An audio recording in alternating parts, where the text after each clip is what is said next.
ఆ సర్వాభరణాల్లో తాటంకాలు కూడా ఒకటి, చెవికమ్మలు. అవి మంగళప్రదమైనవి. తాటంకధారణం స్త్రీణాం భర్తురాయుష్యవర్ధనం అని శాస్త్రం చెప్పింది. తాటంకాలు ఎందుకు ధరిస్తారు మహిళలు అంటే భర్త యొక్క ఆయుష్యవర్ధనం కోసం. మాంగళ్య చిహ్నాలలో తాటంకాలు కూడా ఒకటి. అమ్మా, పరమేశ్వరుడు అతి భయంకరమైన కాలకూటాన్ని తాగినా కూడా ఎందుకు క్షేమంగా ఉన్నాడో తెలుసా? నీ తాటంకాల మహిమ, నీ చెవికమ్మల మహిమమ్మా. ఏమిటండి అమ్మవారి చెవికమ్మలు? తాటంక యుగళీభూత తపనోడుపమండల. సూర్యమండలం, చంద్రమండలం, రెండు చెవులకు, కుడి చెవికి సూర్యమండలం, ఎడమ చెవికి చంద్రమండలం అమ్మవారికి చెవికమ్మలుగా ఉన్నాయట. ఓ రోజు మధ్యాహ్నం 3 భర్తలందరూ ఇలాగ ఆఫీసుల్లో ఉంటారు కాబట్టి అమ్మలక్కలు సరదాగా కబుర్లు చెప్పుకోవడానికి లక్ష్మీదేవి, సరస్వతీదేవి కలిసి పార్వతీదేవి ఇంటికి వచ్చారు. మరి మహిళలందరూ కలుసుకుంటే పట్టు చీరల గురించో నగల గురించో మాట్లాడుకోకపోతే వాళ్ళు మహిళలే కాదు. లక్ష్మీదేవి, ఆవిడ పేరే లక్ష్మీదేవి, చాలా కొనుక్కుంది. ఈ మధ్య ఇవి కొనుక్కున్నాను, అవి కొనుక్కున్నాను, ఈ నగలు కొనుక్కున్నాను, అవి చేయించుకున్నాను, ఇవి చేయించుకున్నాను అని చెప్పింది. ఆవిడ కోడలు సరస్వతీదేవి, ఆవిడకి మాత్రం లోటే ఉంది, ఆవిడే చెప్పింది. పార్వతీదేవి ఏం చెప్తుంది? పాపం వాళ్ళ ఆయన బెచ్చగాడు, ఏం మాట్లాడలేదు. పార్వతికి దాని గురించి బాధ కూడా లేదు. కానీ వాళ్ళమ్మ మేనకాదేవి బాధపడింది. సాయంకాలం ఆఫీస్ నుంచి అల్లుడు గారి ఇంటికి రాగానే, అల్లుడు గారు మీ వ్యవహారం ఏం బాగాలేదు. పరమేశ్వరుడు పార్వతీదేవిని పిలిచి అందంగా పచ్చి తాటి ఆకుతో తాటంకల్లాగా, చెవికమ్మలాగా ఉండేట్టుగా, ఓ కర్ణాభరణంలాగా ఉండేట్టుగా తయారు చేసి అమ్మవారికి ఇచ్చాడు. 2 చెవులకు తగిలించుకుని అద్దంలో చూసుకుని మురిసిపోయింది, అబ్బా ఎంత బాగున్నాయి, ఎంత బాగున్నాయని. అప్పటి నుంచే చెవులకు పెట్టుకునే ఆభరణాలకు చెవి కమ్మ అనే పేరు వచ్చింది. కమ్మ అంటే తాటి ఆకు. మొట్టమొదటిసారిగా పరమేశ్వరుడు ఆ పచ్చి తాటి ఆకుతో చేశాడు, చేసి అమ్మవారికి ఇచ్చాడు. ఊరికే అనవసరంగా మా ఆయన మీద నింద వేసావు కానీ చూడమ్మా ఎంత బాగున్నాయో అని చూపించింది వాళ్ళమ్మకి. ఆవిడన్నది, నువ్వు ఇంత వెర్రిబాగుల తల్లివి కాబట్టి మీ ఆయన నీ చెవులకు తాటాకులు కట్టాడే అమ్మాయి. ఆభరణాలంటే బంగారంతో చేయించాలి, రవ్వల దుద్దులో రాళ్ల దుద్దులో చేయించాలి, బంగారంతో చేయించాలి, కానీ తాటాకులు కట్టడం ఏమిటే అంది ఆ తల్లి. పార్వతీదేవి పెద్ద లెక్క చేయలేదు, కానీ ఈశ్వరుడికి తెలిసింది ఆ వార్త. ఆయన తన తపశ్శక్తితో సూర్యచంద్రులను ఆవాహనం చేసి సూర్యబింబాన్ని కుడి చెవికి, చంద్రబింబాన్ని ఎడమ చెవికి అమ్మవారికి తాటంక ఆభరణాలుగా అమర్చాడు. తాటంకయుగళీభూత తపనోడుపమండల. తాటంకాలంటే చెవికమ్మలు, యుగళమంటే 2 జంట, తపనమండలం అంటే సూర్యమండలం, ఉడుపమండలం అంటే చంద్రమండలం. ఆ 2 అమ్మవారి 2 చెవులకు తగిలించాడు. రాళ్ల దుద్దులు పెట్టుకున్నా, రవ్వల దుద్దులు పెట్టుకున్నా ఎన్నాళ్లకు కొన్నాళ్లకు అరిగిపోతాయి, విరిగిపోతాయి. బాగా సంపన్నులండి ఆవిడ 4 సెట్లు చేయించుకుందంటే అరిగిపోయిన సెట్టు తీసి 2వ సెట్టు పెట్టుకునే కొద్దిసేపు అయినా తాటంకాలు లేకుండా ఉండే స్థితి ఉంటుంది. సౌభాగ్యత్వానికి విరామం ఏర్పడుతుంది. కానీ సూర్యచంద్రులో అరిగిపోయేవాళ్ళు కాదు, కరిగిపోయేవాళ్ళు కాదు, తరిగిపోయేవాళ్ళు కాదు, శాశ్వతంగా ఉంటారు. అది అమ్మవారి సౌభాగ్యము యొక్క వైభవం. దాన్ని చెప్పడానికి తాటంకయుగళీభూత తపనోడుపమండల. అంతేకాదు, కుడి చెవికి సూర్యబింబం, ఎడమ చెవికి చంద్రబింబం ఉంది అంటే అమ్మవారి ముఖం ఎంత దూరం ఉందండి? సూర్యుడు తూర్పునుంటే చంద్రుడు పడమట ఉంటాడు. అంటే అమ్మవారి ముఖం తూర్పు నుంచి పడమర వరకు వ్యాపించింది. అంటే అమ్మవారి శరీరం ఎంత ఉంది? విశ్వరూపిణి, విరాట్ రూప, విశ్వరూప. ఆ నామాల సారం ఇక్కడ కనపడుతుంది అన్నమాట. అంతేకాదు, చెవికమ్మలు ఆభరణాలుగా ఉండడంలో ఇంకో విశేషం కూడా ఉంది. నిండు సభలో నువ్వెవరో తెలియదని డబాయించిన దుష్యంతుడికి శకుంతలాదేవి సమాధానం చెప్పింది. మానవుడు చేసే పనులు ఎవరికీ తెలియవని అనుకుంటాడు, కానీ సాక్షులు కొందరున్నారయ్యా, కర్మసాక్షులు. సూర్యచంద్రులు ఉన్నారు, రాత్రింబగళ్ళు ఉన్నాయి, పంచభూతాలు ఉన్నాయి, ధర్మదేవత ఉన్నది. తెలుగులో నన్నయ్య గారు మూలల్లో లేని వేదాన్ని కూడా కలిపారు. పురుష వృత్తమెరుంగుచునుండు చూవే వేదము. మనకు ఆశ్చర్యం కలుగుతుంది, సంస్కృత భారతంలో వేదం లేదు. నన్నయ్య గారు కలిపారంటే వేద విద్య పట్ల నన్నయ్య గారికి ఉన్న భక్తిభావం తెలుస్తుంది మనకు. వేదంతో ప్రారంభించి వేదాలు, పంచభూతాలు, సూర్యచంద్రుడు, రాత్రింబగళ్ళు, ఇవన్నీ మానవుడు చేసే ప్రతి పనిని చూస్తూనే ఉంటాయి. ఓహో, పగలు చేస్తే సూర్యుడు చూస్తాడండి, రాత్రి చేస్తే చంద్రుడు చూస్తాడు. అమావాస్య నాడు రాత్రిపూట కనుక చేస్తే రాత్రి కాబట్టి సూర్యుడు ఉండడు, అమావాస్య కాబట్టి చంద్రుడు కూడా ఉండడు అనుకుంటే పొరపాటు. చంద్రుడు మనకు కనపడ్డు, చంద్రుడికి మనం కనపడుతూనే ఉంటాం. చంద్రుడు లేకుండా లేడు. ఎందుకంటే ఆ చంద్రుడికి 16 కళలు, తిథులు 15 కళల పైన 16 కళ ఉంటుంది. అది మనకు కనపడదు. దాన్ని ధ్రువా కళ లేక సాదా కళ అంటారు. దాన్ని పరమేశ్వరుడికి సమర్పణం చేశాడు ఆయన సోమనాథ క్షేత్రంలో.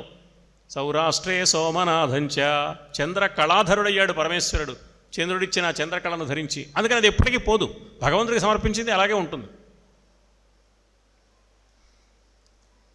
అందువల్ల అమ్మవారి యొక్క దివ్య వైభవం తాటంకాలుగా ఉంది అంటే కర్మసాక్షులు అమ్మ దగ్గరే ఉన్నారు, చెవి దగ్గరే.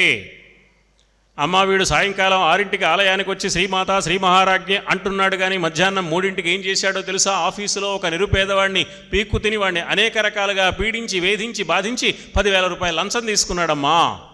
రిపోర్ట్ వెళ్ళిపోతుంది.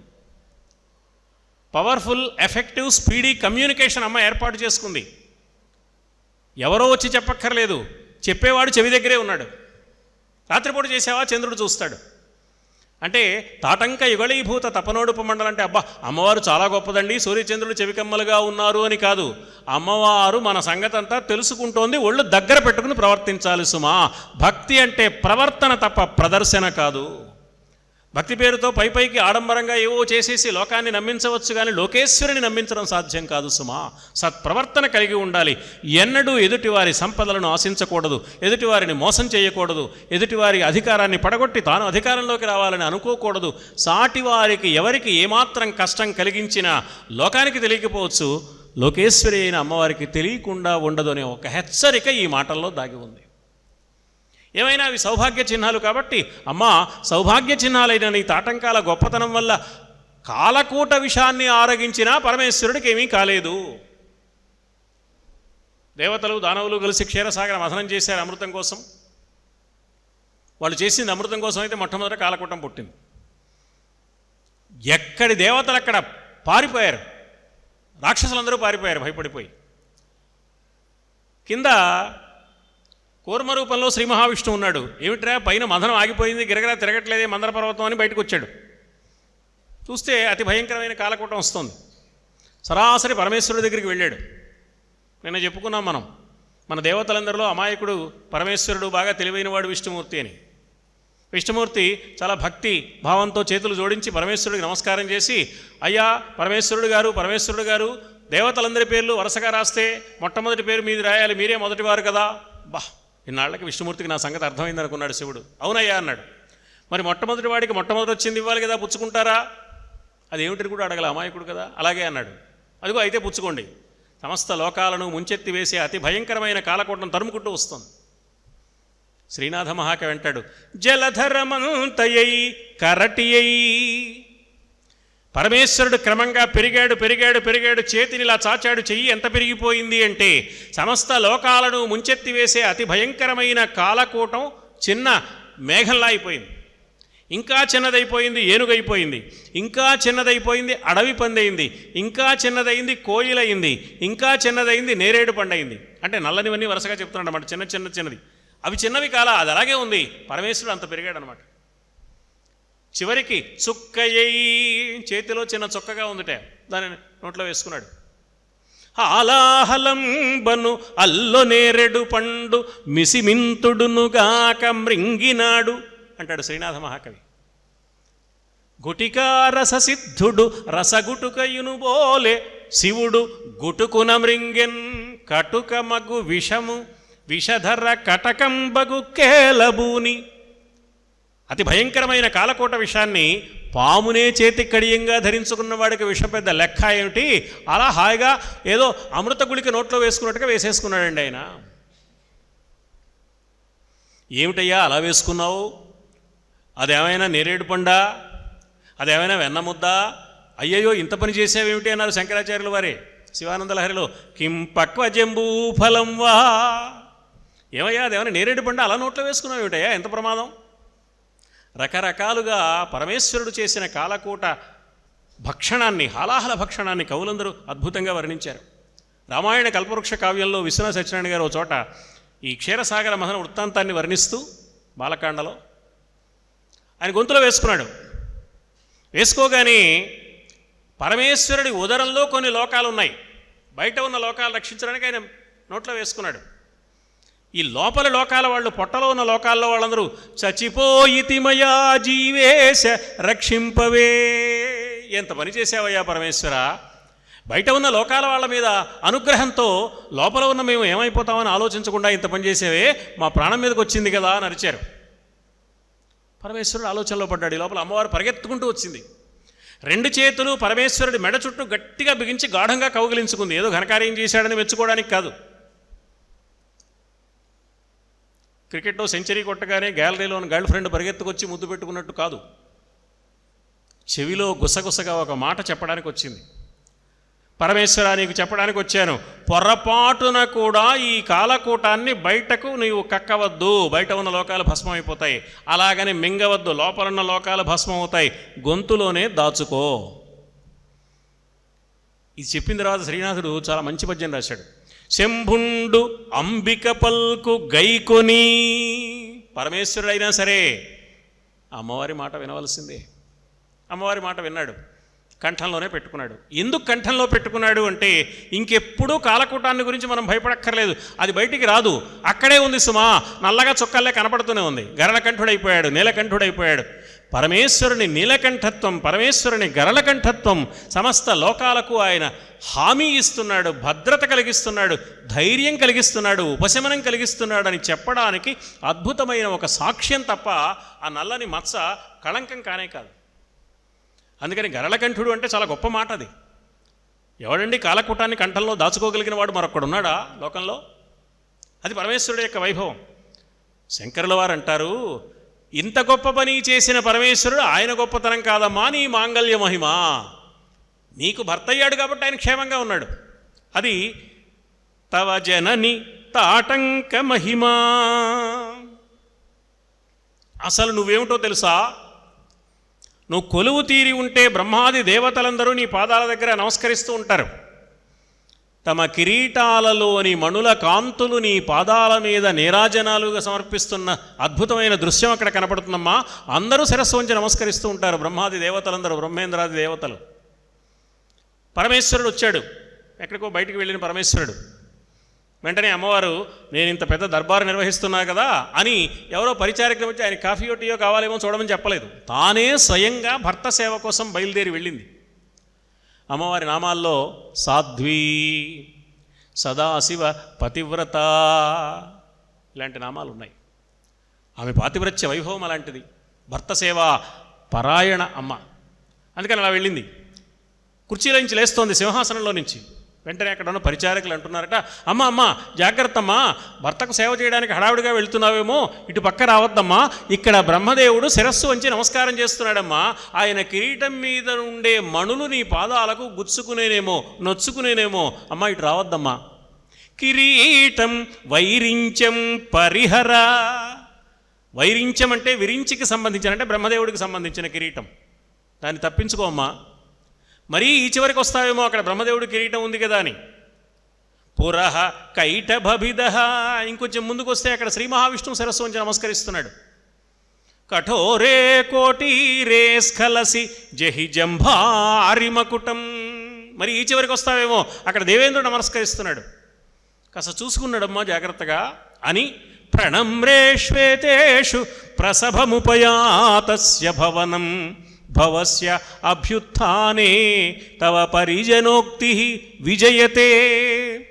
భర్త సేవ కోసం సింహాసనం మించి దర్బారు జరుగుతున్న సమయంలో నీవు లేచి వెళ్ళడానికి ప్రయత్నం చేస్తున్న వేళ నీ పరిచారికలు చేసే ఈ అద్భుతమైన మాటలు సమస్త లోకాలకు క్షేమాన్ని కలిగిస్తాయమ్మా అన్నారు ఆదిశంకరులు. అంటే అమ్మవారి యొక్క పాతివ్రత్య మహిమ వైభవాన్ని, అమ్మవారు సమస్త లోకాలకు ఆధిపత్యాన్ని వహించే లక్ష్యం రెండూ కలిపి చెప్పారు ఒకే శ్లోకంలో. అలాంటి తల్లి అమ్మ. బాగానే ఉందండి, అమ్మవారి గొప్పతనం అంతా చెప్పారు, కానీ మాకేమిటి ప్రయోజనం? మనకేం కావాలి? ఎవరైనా గొప్పవాళ్ళు వాళ్ళ దగ్గరికి వెళితే మన పనులు అవుతాయా?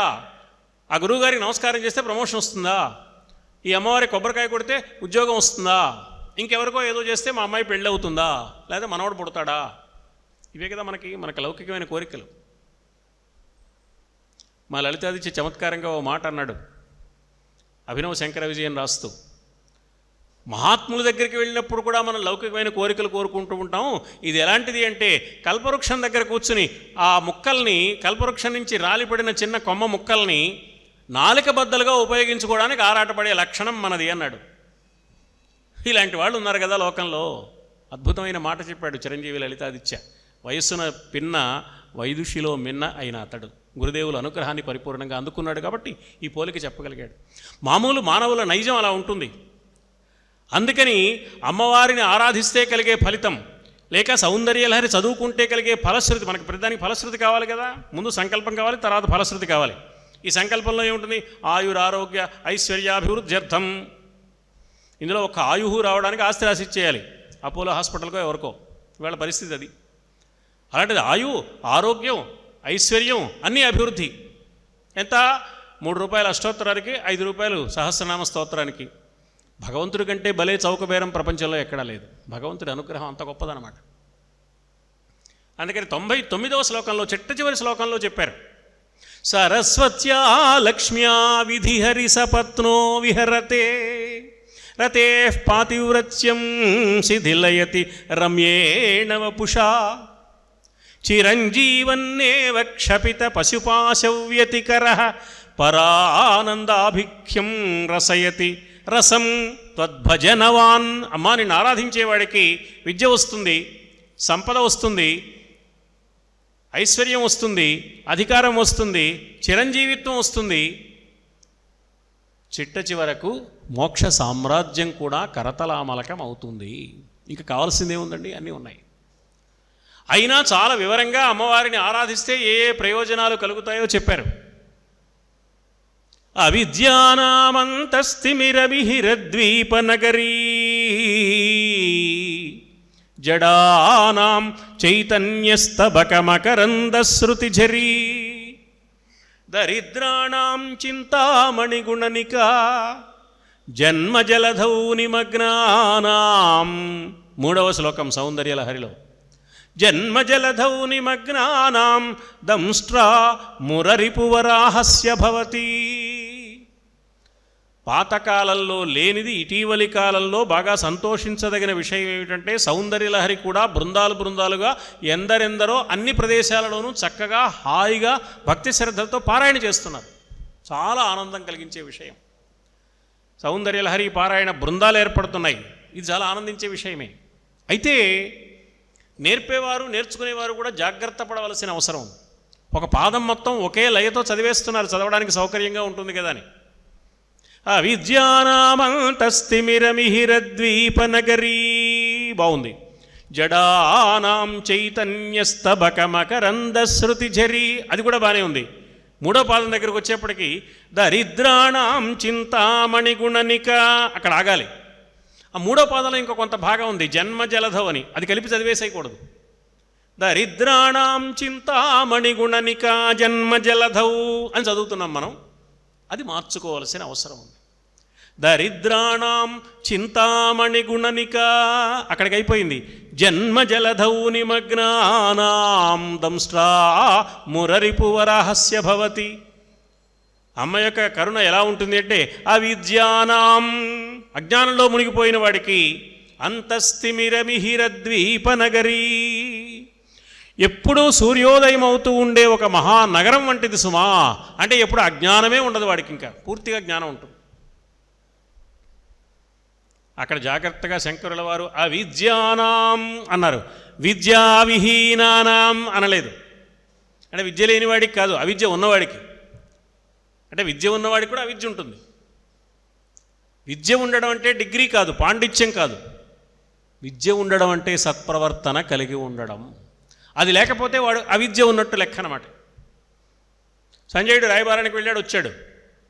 ఏమిటయ్యా సంజయుడి రాయబార సారాంశం మహాభారతంలో అంటే, పాండవులారా మీరు చాలా మంచివాళ్ళు కాబట్టి కౌరవులు రాజ్యం ఇవ్వకపోయినా యుద్ధానికి రాకుండా బిచ్చం ఎత్తుకోండి, ఇంతే.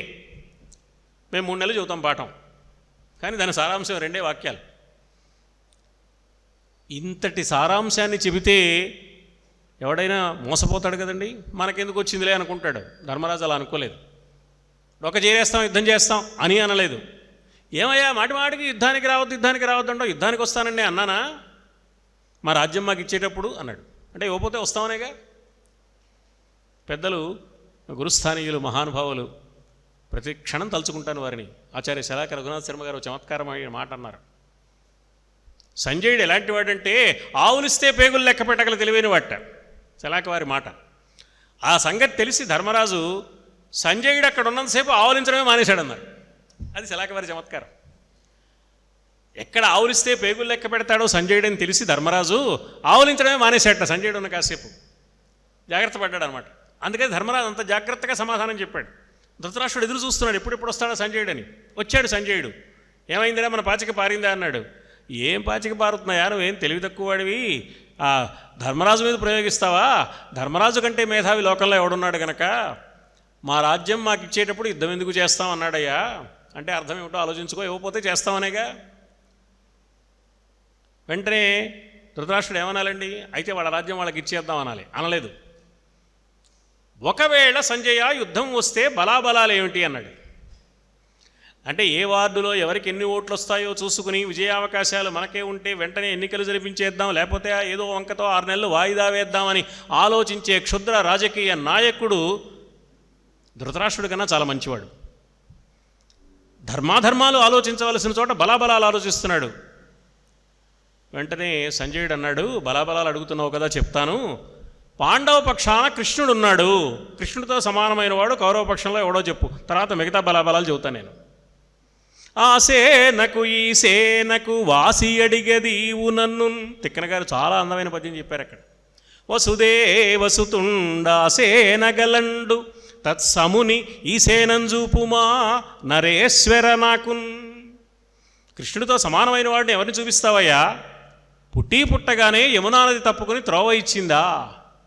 చెరసాల తలుపులు తమంతట తాము తెరుచుకున్నాయా? పరమాత్మ తలపులు తమకు తెలిసాయా అన్నట్లుగా. కావలి వాళ్ళకి ఆ సమయానికే కావాలని నిద్రమత్తు ఆవహించిందా? సంకెళ్ళు ఊడిపోయాయా? ఇక్కడ పుట్టినవాడు అక్కడికి చేరాడా? యశోదాదేవి పొత్తిళ్లలోకి వెళ్ళాడా? అక్కడున్న యోగమాయ ఇక్కడికి వచ్చిందా? ఎంత కథ నడిపాడు. పుట్టినప్పుడు చేసిన పని. 7 సంవత్సరాల వయస్సులో కాన్వెంట్ స్కూలు పిల్లవాడు పుస్తకాల సంచి మొయ్యడానికి ఆపసోపాలు పడే వయస్సులో గోవర్ధన పర్వతాన్ని అవలీలగా లేవనెత్తాడా? అతడు బాలుడా, మానవుడా? అలాంటి వాడు పాండవ పక్షాన ఉన్నాడు అంటే ఆలోచించాలి కదా. ధృతరాష్ట్రుడికి బుర్ర గిర్రను తిరిగింది. తిరిగిన ఆ బుర్రకు గతమంతా జ్ఞాపకానికి వచ్చి కృష్ణుడి కథంతా మనస్సులోకి వచ్చింది. అప్పుడు కూడా ధృతరాష్ట్రుడు గొప్పతనం ఎక్కడుందంటే అప్పుడు కూడా రాజ్యం ఇస్తానులా. ఏమిరా ఈ సంగతి నాకు తోచలేదు, నీకెలా తోచింది అన్నాడు. అప్పుడు ధృతరాష్ట్రుడు అడిగిన ప్రశ్నకి సమాధానంగా సంజయుడు, మహారాజా, విద్య అవిద్య అని 2 ఉన్నాయి. అవిద్య అనే చీకటిలో మునిగిపోయిన వాడు పరమాత్మను తెలుసుకోలేడు. ఒక వ్యాఖ్యాత చమత్కారంగా చెప్పాడు, చీకట్లో ఏది కనపడదు మనకి. కృష్ణుడు అసలు కనపడ్డు, చీకటిగా నల్లగా ఉంటాడు కదా, బ్యాక్గ్రౌండ్ తెల్లగా ఉండాలి. బ్యాక్గ్రౌండ్ తెల్లగా ఉండాలంటే మన హృదయము సత్వ సంపన్నమైతే కృష్ణ పరమాత్మ యొక్క దివ్య దర్శనం లభిస్తుంది తప్ప కుళ్ళు కోహక నిండిన మనస్సులో పరమాత్మ యొక్క దర్శనం పొందే అవకాశం ఉండనే ఉండదు సుమా. అది అవిద్య అంటే. అవిద్యానాం తిమిరమిహిరత్ అంతస్తిమిరమిహిరద్వీపనగరీ. అమ్మవారిని ఆశ్రయిస్తే అవిద్య తొలగిపోతుంది, అజ్ఞానం తొలగిపోతుంది, సత్య సందర్శనం లభిస్తుంది సుమా. ధర్మం ఏమిటో తెలుస్తుంది. జడానాం చైతన్యస్తబకమకరంద శృతిజరీ. జడానాం స్తబ్దుగా ఉంటాడు, జడప్రాయంగా ఉంటాడు, ఏ పని చేయలేడు, ఏ కోరికలు తీర్చుకోలేడు. అలాంటి వాడికి గొప్ప చైతన్యం లభిస్తుంది. అన్ని చైతన్య పుష్పాలలోని మకరంద రసాన్ని ఆస్వాదించడానికి వీలుగా చైతన్యపు పూలగుత్తిలోని మకరంద రసం అయిపోతుంది అతని మేధాశక్తి. జడానాం చైతన్యస్తబకమకరంద శృతిఝరీ. దరిద్రాణం చింతామణి గుణనిక. దారిద్ర్యంతో బాధపడుతున్న వాడికి చింతామణి గుణనిక. గుణనిక అంటే సముదాయం, చింతామణుల సముదాయం. ఒక్క చింతామణి దొరికితే చాలండి, తరతరాలకు కావలసిన సంపద ఉంటుంది. మరి అలాంటి చింతామణుల సముదాయమే లభిస్తుంది అమ్మ అనుగ్రహం కనుక కలిగితే. దారిద్ర్యం తొలగిపోతుంది. జన్మజలధౌ నిమగ్నానాం. సంసార సాగరంలో మునిగిపోయిన వారికి దంష్ట్రా మురరిపువరాహస్య భవతి. ఆది వరాహము తన కోరలతో సముద్రంలో మునిగిపోయిన భూమిని ఎలా ఉద్ధరించిందో, సంసార సాగరంలో మునిగిపోయే నిన్ను అమ్మవారి పాదము కోరయై ఉద్ధరిస్తుంది సుమా. ఆదివరాహ దంష్ట్ర అవుతుంది, నిన్ను సముద్ధరిస్తుంది సంసార సాగరంలో పడిపోకుండా. అవిద్య తొలగిపోయి జ్ఞానం వస్తుంది అంటే ధర్మ నిర్వహణకు అవకాశం కలుగుతుంది. జడత్వం తొలగిపోతుంది అంటే కామ కోరికలు తీర్చుకునే అవకాశం లభిస్తుంది. దరిద్రుడికి చింతామణి గుణనిక అంటే సంపద లభిస్తుంది. చివరిది మోక్షం అంటే ధర్మ అర్థ కామ మోక్షాలు అమ్మ అనుగ్రహిస్తుంది. ఇంకేం కావాలండి? అందుకే లలితా సహస్రనామ స్తోత్రంలో అమ్మవారి నామాల్లో పురుషార్థప్రదా. నీకు ధర్మం కావాలా, అర్థం కావాలా, కామం కావాలా, మోక్షం కావాలా? ఇంతకంటే మరో కోరిక లేదు. మీరు ఏ కోరిక చెప్పినా ఈ 4 భాగం అని అనుకున్నాం కదా. మరి ఈ 4 అమ్మ ప్రసాదిస్తుంది సుమా. అందుకని పురుషార్థప్రద అనే తత్వాన్ని ఆ శ్లోకంలో చెప్పారు. మనం ఏం చేస్తామంటే ఎవరైనా ఒక మహానుభావుని గురించో, ఒక దేవాలయాన్ని గురించో, క్షేత్రాన్ని గురించో ఎవరికైనా చెప్పగానే మనం వెంటనే ఏమని అడుగుతామంటే, మీరు చెప్పారు బాగానే ఉంది కానివ్వండి, ఆ గురువు గారిని ఆశ్రయించి లేకపోతే ఆ దేవాలయంలో మొక్కుకొని ప్రయోజనం పొందిన వాళ్ళు ఎవరైనా ఉన్నారా? సాక్ష్యం కావాలి. అలా అడుగుతామని శంకరులు చెప్తున్నారు సౌందర్యలహరిలో. అమ్మా హరిహి త్వామారాధ్య ప్రణతజన సౌభాగ్యజననీ పురా నారీభూత్వా పురరిపుమపి క్షోభమనయత్. హరిహి శ్రీ మహావిష్ణువు ఏం చేశాడో తెలుసా? త్వామారాధ్య, నిన్ను ఆరాధించాడు. ఆయనకు అవసరం వచ్చింది. సంగీతం బాగా కావాలంటే సంగీతం తెలిసిన వాళ్ళ దగ్గరికి వెళ్ళి నేర్చుకుంటాం. సాహిత్యం కావాలంటే సాహిత్యం తెలిసిన వారి దగ్గరికి వెళ్ళి నేర్చుకుంటాం. డబ్బులుగా విరాళం కావాలంటే బాగా డబ్బున్న వారిని ఆశ్రయిస్తాం. అందం కావాలంటే ఏం చేయాలి? అందంగా ఉన్న వాళ్ళ దగ్గరికి వెళ్ళాలి. శ్రీ మహావిష్ణువుకి తాను చాలా అందగత్తెగా మారిపోవలసిన అవసరం వచ్చింది. మోహిని వేషం వేయాల్సిన అవసరం వచ్చింది ఒకసారి. మరి ఇంత సౌందర్యం ఎక్కడి నుంచి వస్తుంది? ఆహా, మా చెల్లెమ్మ దగ్గర ఉంది కదా అని పార్వతీదేవి దగ్గరికి వెళ్ళి, చెల్లెమ్మ కాస్త నీ సౌందర్యం ఒక్కసారి నా మీద ప్రసరించేట్టు చెయ్యమ్మా, ఓ చిన్న నాటకం ఆడాలి నేను. అలాగే అన్నయ్య, దానికి ఏముందండి. మోహిని అయిపోయాడు ఈయన. రాక్షసుల్ని మోసం చేశాడు, దేవతలకు అమృతపరిచేశాడు, ఆ కార్యక్రమం అయిపోయింది. ఈ వార్త అప్పుడు శ్రీ మహావిష్ణువు జగన్మోహిని రూపంలో అతిలోక సౌందర్యంతో ఉన్నాడనే వార్త ప్రపంచమంతా వ్యాపించింది. అరే రే, అప్పుడు నేను చూడలేదే ఎలా ఉన్నాడో విష్ణుమూర్తి అని పరమేశ్వరుడికి కోరిక కలిగిందిట. ఓరో సరాసరి వైకుంఠానికి వెళ్ళి, బావా అప్పుడేదో మోహిని వేషం వేసేవట, చాలా బాగున్నావుట, మహా అందంగా ఉన్నావుట, ఏది ఒక్కసారి చూపెట్టవా అన్నాడు. విష్ణుమూర్తి అన్నాడు, అదేదో పిల్లవాళ్ళ కోసం వేసిన వేషం అయ్యా, నీకెందుకులే పెద్దవాడివి, వద్దులే అన్నాడు. కాదులే బావా చూపెట్టు అన్నాడు. వైకుంఠానికి కదా ఆయన వెళ్ళాడు. వాళ్ళ వాకిట్లో కూర్చొని మాట్లాడుకుంటున్నారు. సరే నువ్వు పేపర్ చూస్తూ ఉండు, మంచి మంచి వార్తలు ఉన్నాయి, ఇజ్రాయెల్ ఏమైందో, ఇరాన్ ఏమైందో, అమెరికా ఏమైందో, ట్రంప్ ఏమంటున్నాడో, ఈ వార్తలు చూస్తూ ఉండి నేను లోపలికి వెళ్ళి వస్తానని లోపలికి వెళ్ళాడు. కాసేపటికి వస్తాడులే అనుకున్నాడు. ఇంకా రాలేదు. ఈ లోపల ఆ ముందున్న ఉద్యానవనంలో గాజుల చప్పుడైంది. ఎవరో ఒక ఆవిడ పూలుకు వస్తుంది. ఈవిడ చాలా అందంగా ఉందిరా అనుకున్నాడు. తాను వైకుంఠానికి వచ్చానని, విష్ణుమూర్తి వాకిట్లో ఉన్నాను ఇవన్నీ మర్చిపోయాడు శివుడు. ఆవిడ దగ్గరికి వెళ్ళాడు. ఆవిడ 4 అడుగులు నడిచింది. ఈయన ఫాలో. ఆవిడ నెమ్మదిగా గేటు తీసుకుని వీధిలోకి వెళ్ళిపోయింది. ఈయన వెనకాల పడుతున్నాడు. ఎక్కడికి వెళుతున్నాడో, ఏం జరుగుతుందో మర్చిపోయాడు పరమేశ్వరుడు. ఆవిడ వెళ్ళి సరాసరి ఒక ఇంట్లోకి వెళ్ళిపోయింది. ఈయన ఎక్కడికి వెళుతున్నాడో చూసుకోకుండా ఈయన కూడా ఆవిడ వెంట వెళ్ళిపోయాడు. పరమేశ్వరుడు అంతటి వాడు. గుమ్మం దాటి లోపలికి వెళ్ళబోతుంటే పార్వతీదేవి ఎదురొచ్చింది. ఏళ్ళు వచ్చాయి, ఏం లాభం అన్నట్టుగా చూసింది, అనలేదు పాపం. వెనకాల విష్ణుమూర్తి నవ్వుతూ నిలబడి, అందుకే బావా వద్దన్నాను, వద్దంటే విన్నావు కాదు అన్నాడు. హరిహి త్వామారాధ్య ప్రణతజన సౌభాగ్యజననీ. అమ్మా శ్రీ మహావిష్ణువుని ఆరాధించి ఎంతటి వాడయ్యాడు అంటే, పురా నారీభూత్వా, జగన్మోహిని అయిపోయి పురరిపుమపి క్షోభమనయత్, పరమేశ్వరుడి మనస్సులో కూడా కలవరపాటు కలిగించాడు కదమ్మా. అంత సౌందర్యం ప్రసాదిస్తావు నువ్వు. సౌందర్యం ప్రసాదించడం మాత్రమేనా? వాళ్ళ అబ్బాయి ఉన్నాడు, శ్రీ మహావిష్ణువు గారి అబ్బాయి మన్మధుడు. మహావిష్ణువుకి 2 అబ్బాయిలు, ఒక ఆయన బ్రహ్మదేవుడు, ఒక ఆయన మన్మధుడు. ఒక ఆయన డైరెక్ట్గా సృష్టి, ఒక ఆయన ఇండైరెక్ట్గా సృష్టి. ఇద్దరు సృష్టి డిపార్ట్మెంట్ వాళ్ళే. Thanks for watching. Please comment, like, share and subscribe our channel.